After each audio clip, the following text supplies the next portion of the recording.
ನಿನ್ನೆ ನೀಡಿದಂಥ ಹೈಕೋರ್ಟ್ ತೀರ್ಪು, supreme court ತೀರ್ಪು ಬಹುಶಃ ಇದು ಮೊದಲನೇ ಅಲ್ಲ.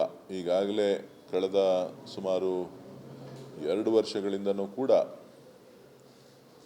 ಅನೇಕ ಬಾರಿ ಸುಪ್ರೀಂ ಕೋರ್ಟ್ ಇಡಿ ಅಧಿಕಾರಿಗಳಿಗೆ, ಇಡಿಗೆ ಸಂಬಂಧಪಟ್ಟಂಥ ಕೇಸ್ಗಳೇನು ದಾಖಲೆ ಮಾಡ್ತಾ ಇದ್ದಾರೆ, ವಿಚಾರಣೆಗಳಿಗೆ ಅನವಶ್ಯಕವಾಗಿ ಮಧ್ಯಪ್ರವೇಶ ಮಾಡ್ತಾ ಇದ್ದಾರೆ, ಅದರ ಬಗ್ಗೆ ಸಾಕಷ್ಟು ತೀಕ್ಷ್ಣವಾಗಿ ತಮ್ಮ ಎಲ್ಲೇ ಮೀರ್ತಾ ಇದ್ದೀರಿ ಅಂತಕ್ಕಂಥದ್ದನ್ನು ಕೂಡ ಹೇಳಿದ್ದಾರೆ. ಆದರೆ ಇವತ್ತು ಎಲ್ಲವನ್ನು ಬಿಟ್ಟು ರಾಜಕೀಯ ಕೈಗೊಂಬೆಯಾಗಿ ಕೆಲಸ ಮಾಡ್ತಾ ಇರ್ತಕ್ಕಂಥದ್ದನ್ನು ನಾವು ನೋಡ್ತಾ ಇದ್ದೇವೆ. ಸೊ ಬಹುಶಃ ಕಳೆದ ವಾರ ಮದ್ರಾಸ್ ಹೈಕೋರ್ಟಲ್ಲೂ ಕೂಡ ಒಂದು ಕೇಸು ಭಾಳ ತೀಕ್ಷ್ಣವಾಗಿ ಉತ್ತರವನ್ನು ಇಡಿ ಅಧಿಕಾರಿಗಳಿಗೆ ಕೊಟ್ಟಿದೆ. ಸೊ ಇಡಿ ಒಂದು ರಾಜಕೀಯ ಪ್ರೇರಿತವಾದಂಥ ದಾಳಿಯನ್ನು ಮಾಡಲಿಕ್ಕೆ, ವಿರೋಧ ಪಕ್ಷಗಳನ್ನು ಬಗ್ಗು ಬಡಿಲಿಕ್ಕೆ ಇಡಿಯನ್ನು ಕೇಂದ್ರ ಸರ್ಕಾರ ಬಳಕೆ ಮಾಡ್ಕೊಳ್ತಾ ಇರೋದು ಇವತ್ತು ನ್ಯಾಯಾಲಯಕ್ಕೆ ಮಾತ್ರ ಅಲ್ಲ, ಇಡೀ ದೇಶದ ಜನರಿಗೆಲ್ರಿಗೂ ಕೂಡ ಅರ್ಥ ಆಗಿದೆ. ಬಹುಶಃ ಮುಂದಿನ ದಿನಗಳಲ್ಲಾದರೂ ಕೇಂದ್ರ ಸರ್ಕಾರ ಈ ಒಂದು ದ್ವೇಷದ ರಾಜಕಾರಣವನ್ನು ಬಿಟ್ಟು ಅಭಿವೃದ್ಧಿ ರಾಜಕಾರಣದ ಬಗ್ಗೆ, ಅಭಿವೃದ್ಧಿಯ ಬಗ್ಗೆ, ದೇಶದ ಆಗುಹೋಗುಗಳ ಬಗ್ಗೆ, ದೇಶದ ಜನರ ಸಮಸ್ಯೆಗಳ ಬಗ್ಗೆ, ದೇಶದ ಯುವಕರ ಭವಿಷ್ಯದ ಬಗ್ಗೆ ಚಿಂತನೆಯನ್ನು ಮಾಡಲಿ ಅಂಥೇಳಿ ನಾನು ಒತ್ತಾಯವನ್ನು ಮಾಡ್ತೇನೆ.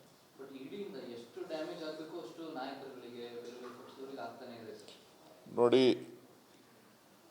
ರಾಜಕೀಯ ಪಕ್ಷಗಳು ರಾಜಕಾರಣದಲ್ಲಿ ಎಲ್ಲವನ್ನೂ ಕೂಡ ಸಹಿಸಲಿಕ್ಕೆ ಸಿದ್ಧರಾಗಿರ್ತಾರೆ. ಆದರೆ ಕೆಲವರು ಇದನ್ನು ಗಾಳವಾಗಿಟ್ಕೊಂಡು ಅವರನ್ನು ಸದೆಬಡಿತಕ್ಕಂಥ ಕೆಲಸಗಳು ಕೂಡ ಬೇರೆ ಬೇರೆ ರಾಜ್ಯಗಳಲ್ಲಿ, ಬೇರೆ ಬೇರೆ ಪ್ರಕರಣಗಳಲ್ಲಿ ನಾವು ನೋಡಿದ್ದೇವೆ. ಇವತ್ತು ಈ ರೀತಿ ಆಗಬಾರ್ದು ಅಂತಕ್ಕಂಥದ್ದು ಎಲ್ಲೋ ಒಂದು ಕಡೆ ಸುಪ್ರೀಂ ಕೋರ್ಟ್ನ ತೀರ್ಪು, ಅವರು ಬಳಸಿರ್ತಕ್ಕಂಥ ಪದ, ಇವೆಲ್ಲವೂ ಕೂಡ ನ್ಯಾಯಕ್ಕೆ ಎಲ್ಲೋ ಒಂದು ಕಡೆ ಗೌರವ ಸಿಕ್ಕಿದೆ ಅಂತ ಹೇಳಿ ಭಾವಿಸ್ತೇನೆ.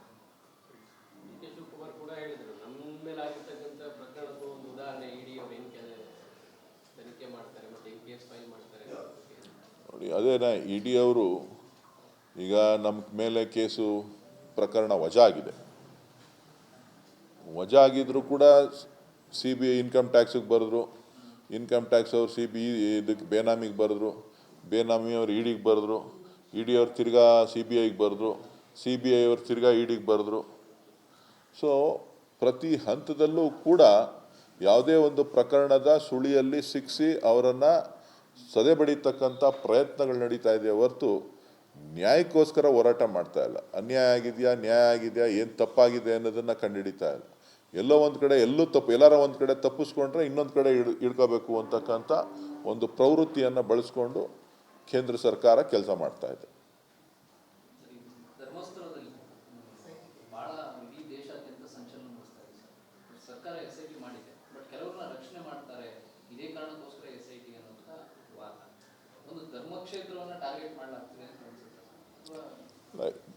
ಧರ್ಮಸ್ಥಳ ಶ್ರೀ ಕ್ಷೇತ್ರ ಬಹುಶಃ ಕರ್ನಾಟಕ ರಾಜ್ಯದಲ್ಲಿ ಬಹಳಷ್ಟು ಜನ ಧರ್ಮಸ್ಥಳ ಶ್ರೀ ಕ್ಷೇತ್ರವನ್ನು ನಂಬಿ ಪೂಜೆ ಪುನಸ್ಕಾರ, ಬೇರೆ ಬೇರೆ ಹರಕೆ ಇವೆಲ್ಲವನ್ನು ಕೂಡ ಮಾಡ್ತಕ್ಕಂಥದ್ದು ಮೊದಲಿಂದನೂ ಕೂಡ ಬಂದಿದೆ. ಕೆಲವೊಂದು ವಿಚಾರಗಳು ಸೋಷಿಯಲ್ ಮೀಡಿಯಾದಲ್ಲಿ ಮತ್ತು ಖುದ್ದು ದೂರನ್ನು ಕೊಟ್ಟಿದ್ದಾರೆ ಅಂತನೋ ಏನೋ, ಅವಾಗಿಂದಾಗ ಕಳೆದ 10 ವರ್ಷಗಳಿಂದ ನಿರಂತರವಾಗಿ ಸದ್ದು ಮಾಡ್ತಾನೇ ಇದೆ. ಇದು ಬಹುಶಃ ಶ್ರೀ ಕ್ಷೇತ್ರಕ್ಕೂ ಒಳ್ಳೆಯದು ಮತ್ತು ಜನರ ಅನುಮಾನಗಳನ್ನು ನಿವಾರಣೆ ಮಾಡಬೇಕಾದಂಥದ್ದು ಎಲ್ಲರ ಕರ್ತವ್ಯ. ನಾನು ಕೆಲವು ಹೇಳಿಕೆಗಳನ್ನು ನೋಡಿದೆ. ಹಿಂದೂ ವಿರೋಧಿ ನೀತಿ ಹಿಂದೂ ವಿರೋಧಿ ನೀತಿ ಅಲ್ಲ. ಹಿಂದೂಗಳ ಪರವಾಗಿ ಹಿಂದೂಗಳಿಗೆ ಆಗಿರ್ತಕ್ಕಂಥ ಅನ್ಯಾಯ ಏನಾರ ಆಗಿದ್ದರೆ ಅದನ್ನು ಸರಿಪಡಿಸ್ಬೇಕಾದಂಥ ಜವಾಬ್ದಾರಿ ಮಾತಾಡಿದವ್ರ ಮೇಲೂ ಇದೆ, ಬೇರೆಯವ್ರ ಮೇಲೂ ಇದೆ. ಎಲ್ಲರೂ ಸೇರಿ ಶ್ರೀ ಕ್ಷೇತ್ರದ ಪಾವಿತ್ರ್ಯತೆಯನ್ನು ಉಳಿಸ್ಕೊಳ್ಳೋವಂಥ, ನಂಬಿಕೆಯನ್ನು ಉಳಿಸ್ಕೊಳ್ಳೋವಂಥ ಕೆಲಸವನ್ನು ಮಾಡಬೇಕೇ ಹೊರತು ರಾಜಕೀಯ ಕೆಸರಾಟದ ಇಂದ ಆಚೆ ಬರಬೇಕು ಅಂತಕ್ಕಂಥದ್ದು ನನ್ನ ಅಭಿಪ್ರಾಯ. ಹೇಳಿದ್ನಲ್ಲ, ಬಿ ಜೆ ಪಿಯವರು ಅಂತ ನಾ ಹೇಳಲಿಲ್ಲ, ರಾಜಕೀಯ ಕೆರಚಾಟ ಅಂತ ಹೇಳಿದೆ. ಇದು ರಾಜಕೀಯವಾಗಿ ಬಳಸುವಂಥ ಪದಗಳಲ್ಲ. ಶ್ರೀ ಕ್ಷೇತ್ರದ ಪಾವಿತ್ರ್ಯತೆಯನ್ನು ನಾವು ಕಾಪಾಡಬೇಕು. ಶ್ರೀ ಕ್ಷೇತ್ರಕ್ಕೆ ಈಗ ನಾನು ಕೂಡ ಪ್ರತಿ ವರ್ಷ ಏನೇ ಕೆಲಸ ಇದ್ದರೂ ಒಂದು ಸಾರಿ ನಾನು ಮಂಜುನಾಥನ ದರ್ಶನಕ್ಕೆ ಹೋಗ್ತೀನಿ. ಸುಮಾರು ಒಂದು 45-50 ವರ್ಷದಿಂದನೂ ಕೂಡ ನಿರಂತರವಾಗಿ ಹೋಗ್ತೀನಿ. ಸೊ ನಂಬಿಕೆ ಅಂತಕ್ಕಂಥದ್ದು ಭಾಳ ಮುಖ್ಯ. ಸೊ ಯಾರು ತಪ್ಪು ಮಾಡಿದ್ದಾರೆ, ಯಾರ ಕಡೆಯಿಂದ ತಪ್ಪಾಗಿದೆ ಅನ್ನೋದು ಯಾರಿಗೂ ಗೊತ್ತಿಲ್ಲ. ಶ್ರೀ ಕ್ಷೇತ್ರದ ಹೆಸರಿನಲ್ಲಿ ಏನಾದರೂ ಆ ಥರದ ಅಪಮಾನ ಆಗಿದ್ದರೆ ಅದು ಶ್ರೀ ಕ್ಷೇತ್ರದ ಉಸ್ತುವಾರಿಗಳು ಅದನ್ನು ಸರಿಪಡಿಸ್ಕೊಂಡು ಸರಿ ಮಾಡಬೇಕಾದಂಥ ಜವಾಬ್ದಾರಿ ಕೂಡ ಅವ್ರ ಮೇಲಿರ್ತದೆ. ಇದರಲ್ಲಿ ಯಾರನ್ನು ರಕ್ಷಣೆ ಮಾಡೋದೋ ಯಾರಿಗೂ ಅಪಮಾನ ಮಾಡ್ತಕ್ಕಂಥದ್ದಲ್ಲ. ಇದು ಶ್ರೀ ಕ್ಷೇತ್ರ ಕೇವಲ ಒಂದು ಕುಟುಂಬದ ಆಸ್ತಿ ಅಲ್ಲ. ಕುಟುಂಬಸ್ಥರು ನೋಡಿಕೊಂಡ್ರೂ ಕೂಡ ಇದು ಭಗವಂತ ಎಲ್ರಿಗೂ ಕೂಡ ಸೇರಿದಂಥ ಸ್ವತ್ತು. ಅವ್ರಿಗೆ ಅಪಮಾನ ಆಯಿತು ಅಂದರೆ, ಶ್ರೀ ಮಂಜುನಾಥನಿಗೆ ಅವಮಾನ ಆಯಿತು ಅಂತಂದರೆ ನಮಗೂ ಅವಮಾನ ಆದಂಗೆ.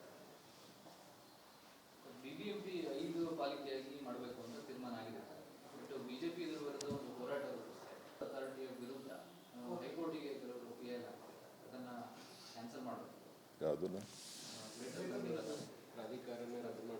ಯಾವ ಪ್ರಾಧಿಕಾರ? 5 ಪರ ವಿರೋಧ ಇದ್ದೇ ಇರುತ್ತೆ. ಅದನ್ನು ಸರ್ಕಾರ ಗಮನ ಹರಿಸ್ತದೆ.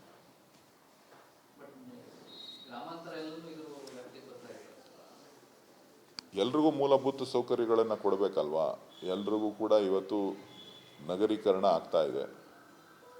ಬಹುಶಃ ನೀವು ಯಾರು ಕೂಡ ಆ ಕಡೆ ಹೋಗಲಿಲ್ಲ ಅಂತ ಕಾಣಿಸ್ತದೆ. ನನ್ನ ಕ್ಷೇತ್ರದಲ್ಲೇ ನೀವು ಆ ಭಾಗಕ್ಕೆ, ಕೆಲವು ಭಾಗಗಳಿಗೆ ಹೋಯ್ತು ಅಂತಂದರೆ ಇದು ಪಂಚಾಯತಿನ, ಇದು ಹಳ್ಳಿನ, ಏನು ಎತ್ತ ಅಂಥೇಳಿ ನಿಮಗೆ ಅನ್ನಿಸ್ತದೆ. ಸೊ ಎಲ್ಲೋ ಒಂದು ಕಡೆ ನಾಗರಿಕ ಮೂಲ ಸೌಕರ್ಯಗಳನ್ನು ಕೇಳ್ತಾರೆ. ಅದು ಪಂಚಾಯಿತಿಯಿಂದ ಒದಗಿಸ್ಲಿಕ್ಕೆ ಸಾಧ್ಯ ಆಗೋದಿಲ್ಲ, ಗ್ರಾಮ ಪಂಚಾಯಿತಿಗಳಿಂದ ಒದಗಿಸ್ಲಿಕ್ಕೆ ಸಾಧ್ಯ ಆಗೋದಿಲ್ಲ. ಸೊ ಬೆಂಗಳೂರಿನ ಆಡಳಿತ ಕೂಡ ಜನಸಂಖ್ಯೆ ಸುಮಾರು 1,40,00,000ಕ್ಕೂ ಹೆಚ್ಚು ಮೀರಿರ್ತಕ್ಕಂಥದ್ದು. 2011ರ ಜನಗಣತಿನೇ ಬೇರೆ, ಆದರೆ ಇವತ್ತಿನ ವಸ್ತುಸ್ಥಿತಿಗಳೇ ಬೇರೆ. ಸೊ ಹಾಗಾಗಿ ಆಡಳಿತ ನಡೆಸಬೇಕಾದ್ರೆ ಒಬ್ಬ ಕಮಿಷನರ್ನಿಂದ ಎಲ್ಲವೂ ಕೂಡ ಸಾಧ್ಯ ಆಗೋದಿಲ್ಲ. ಸೊ ಉತ್ತಮವಾದಂಥ ಆಡಳಿತವನ್ನು ಕೊಡಬೇಕು ಅಂತಕ್ಕಂಥ ದೃಷ್ಟಿಯಿಂದ ಸರ್ಕಾರ ಇವತ್ತು ಕೆಲವೊಂದು ತೀರ್ಮಾನಗಳನ್ನು ತೆಗೆದುಕೊಂಡಿದೆ. ಎಲ್ಲರನ್ನ ವಿಶ್ವಾಸಕ್ಕೆ ತೆಗೆದುಕೊಂಡು ಮಾಡುವಂಥ ಕೆಲಸ ಇವತ್ತು ಸರ್ಕಾರ ಮಾಡಿದೆ. ಸೊ ಒಂದು ಉತ್ತಮವಾದಂಥ ಆಡಳಿತವನ್ನು ಸಾರ್ವಜನಿಕರಿಗೆ ಕೊಡಬೇಕು ಅಂತಕ್ಕಂಥ ಉದ್ದೇಶದಿಂದ ಮಾಡಿರ್ತಕ್ಕಂಥದ್ದೇ ಹೊರತು ಬೆಂಗಳೂರು ಆಡಳಿತ ವ್ಯವಸ್ಥೆ ಏನಿದೆ ಮುಖ್ಯವಾಗಿ ಅದೆಲ್ಲವನ್ನು ಕೂಡ ಬೆಂಗಳೂರು ಅಥಾರಿಟಿ ಒಳಗಡೆ ಇರ್ತದೆ. ಅದು ಜವಾಬ್ದಾರಿಯನ್ನು ನಿರ್ವಹಿಸ್ತದೆ, ಎಲ್ಲರನ್ನೂ ಜೊತೆಲಿ ತೆಗೆದುಕೊಂಡು ಹೋಗುವಂಥ ಕೆಲಸ ಮಾಡ್ತದೆ.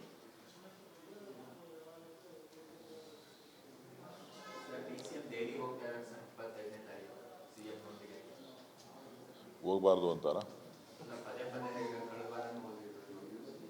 ಪಕ್ಷದ ನಾಯಕರುಗಳ ಜೊತೆ ಅನೇಕ ವಿಚಾರಗಳ ಬಗ್ಗೆ ಚರ್ಚೆ ಮಾಡೋದಿದೆ, ಪಕ್ಷದ ಸಂಘಟನೆ ಬಗ್ಗೆ ಚರ್ಚೆ ಮಾಡೋದಿದೆ, ಬೇರೆ ಬೇರೆ ವಿಚಾರಗಳು, ಅಲ್ಲಿಯ ಕೇಂದ್ರ ಸರ್ಕಾರದ ಮಂತ್ರಿಗಳು, ಸರ್ಕಾರಕ್ಕೆ ಬರಬೇಕಾದಂಥ ಅನುದಾನಗಳ ವಿಚಾರಗಳನ್ನು ಚರ್ಚೆ ಮಾಡಲಿಕ್ಕೋಸ್ಕರ ಪಾರ್ಲಿಮೆಂಟ್ ನಡೀತಾ ಇದೆ. ಪಾರ್ಲಿಮೆಂಟ್ ನಡೀತಾ ಇರೋದ್ರಿಂದ ಅವರು ಹೋಗ್ಬೋದು ಅಂತ ಕಾಣಿಸ್ತದೆ. ಇದು ಸರ್ಕಾರದ ಒಂದು ಭಾಗ. ಡಿ ಕೆ ಶಿವಕುಮಾರ್ ಡೆಲ್ಲಿಗೆ ಹೋಗಿ ಬರೋದು ಹೊಸದೇನಲ್ಲ.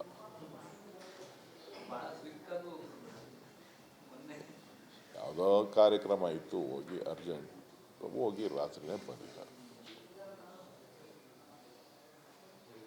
ಸಾಧನ ಸಮಾವೇಶದಲ್ಲಿ ಮುಖ್ಯಮಂತ್ರಿಗಳ ಮಾತು ಮತ್ತು ನಡವಳಿಕೆ ಬಗ್ಗೆ ತೀವ್ರ ಆಕ್ಷೇಪ ವೇದಿಕೆಯಲ್ಲಿ ಇಲ್ಲ, ಸ್ವಾಗತ ಕೋರಲ್ಲ ಅಂತೇಳಿ ಡಿ ಕೆ ಶಿವಕುಮಾರ್ ಹೆಸರು ಹೇಳಿದಾಗಲೂ ಕೂಡ ಈಗ ಆ ಥರದ ಅನುಪಸ್ಥಿತಿಯಲ್ಲಿ ಸ್ವಾಗತ ಕೋರಿದ್ರೆ ಏನಾಗ್ತಾ ಇತ್ತು ಅನ್ನೋದು ಅದ್ರ ಬಗ್ಗೆ ಸರಿಯಲ್ಲ ಅನ್ನೋ ಅಭಿಪ್ರಾಯ ವ್ಯಕ್ತವಾಗ್ತಾ ಇದೆ. ಅದ್ರ ಬಗ್ಗೆ ಮುಖ್ಯಮಂತ್ರಿಗಳೇ ಸ್ಪಷ್ಟೀಕರಣ ನೀಡಿದಿರಲ್ಲ, ಅದ್ರ ಬಗ್ಗೆ ಇನ್ಯಾಕೆ ಚರ್ಚೆ ಮಾಡ್ತೀರಿ?